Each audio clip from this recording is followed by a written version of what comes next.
This is CNN Breaking News.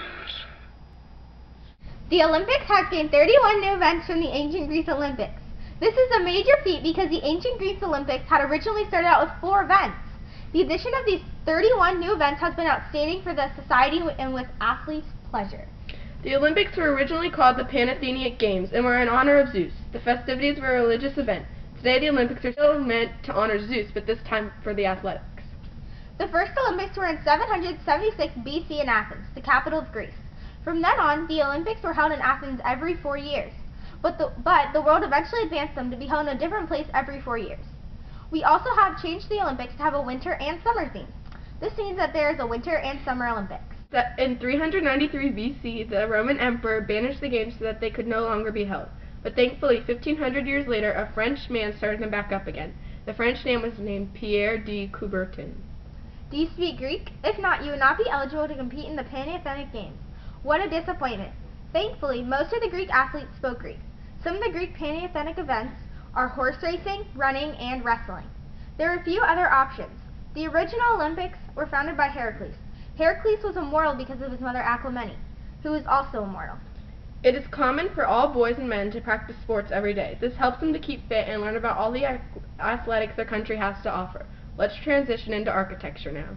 Thanks, Gracie. As you can see, the Parthenon is made of many Doric columns.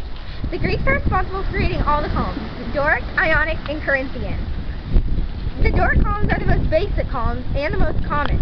They're also which is why they are related to strong men. Next, the Ionic columns are the second strongest. That is why they are related to women. Last, the Corinthian columns are the weakest. They have beautiful designs at the top of the column and slender bodies. They also started the pediment and a triangular-shaped roof. Lastly, they made the frieze. The frieze is a statue-like decoration made out of plaques. The first frieze ever was made up out of 115 plaques and represented the Great Pantheia. The Parthenon is the only temple whose frieze is a religious possession. Let's go back to Gracie, New Albany to show its form. For example, a common house in New Albany was built with Doric columns and a pediment roof. The pediment roof was designed to keep roofs from caving in with all the weight of snow and rain.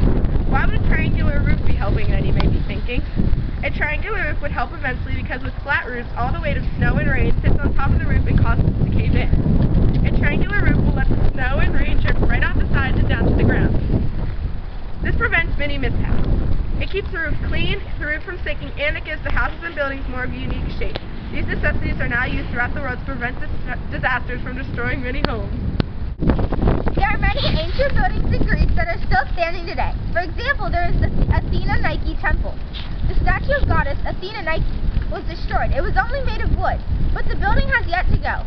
In 480 BCE, the Persians destroyed the precious building. It wasn't rebuilt until 435 BCE. The temple is as good as new by 420 BCE. The temple also has Ionic columns, the second strongest column. Greek government had changed tremendously throughout the centuries. Greece is currently a parliamentary republic. That means that there is a head of government, head of state, and a parliament. The parliament is a group of people that make decisions for the country. Until the 5th century, Greece was ruled by tyrants. Another interesting fact is, Greece was ruled by Pericles for 30 years. That is such a long time compared to our government, where people are people can only rule for 2 terms, which is 8 years. A person that was elected was called an archon, and was always an aristocrat or landowner. This is much like our government, where a person that is elected is called president, and the people are usually Democrats or Republicans. The current head of state is Carlos Papalius, and the head of government is George Papandreou. The Greeks also have a similar court system to us. If a person breaks the law, they will be tried in court for whatever they have done and will either be proven guilty or innocent. Does this sound familiar? It is the same technique used in our court. In Greece, a political figure can be in power for up to 5 years.